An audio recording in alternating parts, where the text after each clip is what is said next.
Superstore is such a funny show and it's generally very lighthearted. Did you ever think that you would get to a point where you would have such a serious storyline? And is it hard to flip between the comedy and the drama? I think the first time we tackled a more dramatic subject, at least for Mateo's character, was the breakup with Jeff. And I remember being so nervous tackling that episode. America directed that episode.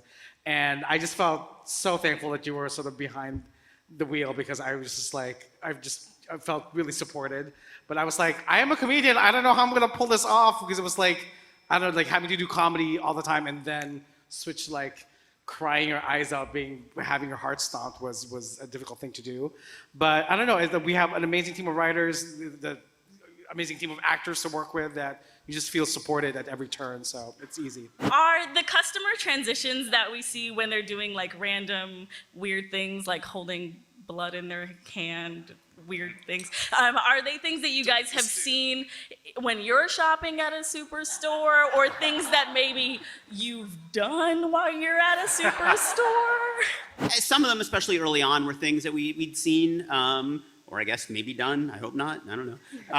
And then as time goes on, we kind of ran out of those, and we just try to kind of think of new ones. I've told the story once before, but America once sent me, texted me something she saw in a Target or a Walmart or something of, it was like some people doing their taxes in an aisle or something.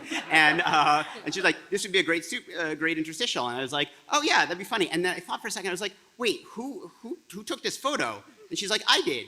I was like, so some random people went into Target and then America Ferrera is taking their picture. It's been such screwing with their minds if they had happened to see it. But so sometimes the cast chimes in with great ideas too. With a show premise that's really simple, just a bunch of people in a store every day, what drew you to the material to take the role? I remember when I first read the script and then spoke to Justin on the phone, I was like, I really like the script. It feels like there's a lot there. Like, what do you see for the show? And he said, it's a show about people who work in a store and things happen. Before Justin speaks, I'd like to talk. Just because it's been a little while. For me, to your point, the confidence, not just in the characters, but the writing in general is so confident. These writers they write every week I read something in a script where I'm like, that's not gonna actually make it to air. Like, that's cool now, but there's no way, we'll cut that. Hi, we're big, huge fans of the show, and for you, Lauren. And my husband's name's Elias too, so I'm wondering if you can say one of our favorite lines, Elias, wash your hands with soap. Elias, wash your hands with soap. Very good.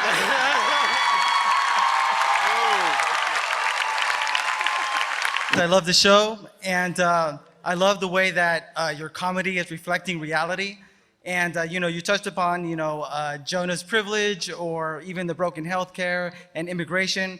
I wonder if we're going to find out in next season about Marcus's homelessness. Marcus lives in the store. He's homeless. He's been making $109,000 a year. 134. Excuse me, yes. Yeah. Yeah, it's great question. No, but we are going to see a lot of Marcus this coming season, right? Definitely going to be a lot of Marcus this season. ready. We are following up on his homeless situation, where we don't want to reveal exactly how, but yes, that is something we're touching on this season. Of course, my question is for Sis. Yes. Okay, my immediate family, they're back in the Philippines, and so are a lot of my friends, and they're huge fans of yours. They're asking if you have any travel plans to the Philippines anytime soon or next year. I would love to. I moved here when I was 16, and when I filmed Crazy Rich Asians 2 years... when I filmed that movie 2 years ago, that was the first time I was back in the Philippines in like 21 years. And it was so incredible to be back. It was such an emotional homecoming. And I was really like, I don't know why I waited that long. Well, I know, because I was broke and I couldn't afford to go back home. But now that I've been back, I do want to go back home and visit and go back to the motherland, because it was an amazing experience, and I miss it. I want to go back for Christmas. Christmas in the Philippines is amazing, and I want to go back. As you guys have become televised faces for a lot of like serious social issues, immigration, unionization, things that aren't easy to discuss, have you had to do a lot of homework to like be able to discuss these things if questions come up? Yeah, we do. We take that seriously. We have different people come into the room to talk to us about this organization, Define American, which has been so helpful in terms of a lot of the immigration stuff. We've had representatives from our Walmart come in to talk about their unionizing efforts. We take the research part seriously. I just want to say, thank you for your question. I just want to say, like, as I'm watching, like, the range of who watches this show and who loves this show, like, it's so moving to me that we've created a television show where so many different kinds of people feel like they're invited into the conversation. And I think it's a testament to our writers, who ultimately make it funny, and at the end of the day, that is always their goal, is to make you laugh and entertain you as much as possible. But I think one of the most beautiful byproducts of what this show is doing is creating a space where people can believe different things and have different opinions and not agree with each other, but still coexist and treat each other with a basic decency. And I think that, like, that to me, that the success of that is reflected most in our fans and how diverse our fanship is. And so I just wanted to reflect that back as I'm watching you guys love on us. So thank you. I was always wondering, why Cloud 9 and not Cloud 10? I think that's a great question, because, you know, what's higher than Cloud 9? The answer is Cloud 10. Always kind of been the elephant in the room. Honestly, I considered that when I was working on coming up with the titles. I was like, that would be a funny thing. It was going to be, Cloud 8, one step shy of heaven. Was going to be for a little while. I thought. Tell him what the original name of the show was. The greatest love story ever told. People know. That's not a joke. That was the original title of Superstore. Yes. Not a joke. And NBC said no. They at first said yes, and then a bunch of romantic comedies, as Ben has attested to, failed that year. And then they called and were like, what if you just called it Superstore instead? I only see Native Hawaiians on like crime procedurals like Hawaii Five-0 or Magnum PI. Been trying to get on that show, man. I can't get on. I know, exactly. I want to go home, but oh well.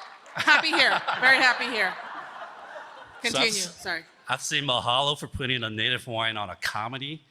My question is, how did that happen? How did you get a Native Hawaiian character on a comedy show set in the Midwest? That's a really good question. I don't think that it wasn't written specifically, obviously, for any ethnicity. All it said was sad sack, plain Jane. And I was like, what time do I show up? I'm ready. And it wasn't revealed that I was Hawaiian until I think season 3. So, I mean, obviously this, but my last name wasn't revealed until season 3. So I just think that the writers and the producers are just open to people and characters, and I happen to be Hawaiian and they incorporate that in the story. And I'm proud to be on this show and proud to be Hawaiian. My question is for Nicole. Okay. I'm a big fan of that scene with you and Marcus when you do that tattoo, and it's terrible. Are we going to see more Cheyenne tattoos in the future? And what was that filming like? Yeah, I hope so. They had a real tattoo artist on set that day to like show me how to make it look convincing, I guess. I think I pulled it off. Yeah, I was actually inspired. I kind of want to get my own tattoo kit, maybe try. I'm good at art, actually, so I think maybe it could work. Volunteers. If you want a tattoo, hit me up. I'll send do a me big DM. hat in the back. Yeah. Yeah, we'll see. Before we finish, I also do want to say I'm very excited. I want to give everyone to give a big round of applause to Ben Feldman for becoming the spokesman for the Twister board game, and he's wearing the shirt for the game tonight. So everybody go out and get Twister the game. Support Ben Feldman. When did you lock that joke down? How long has that joke been sitting there? He's been Just holding on to wait, that I just- for so long.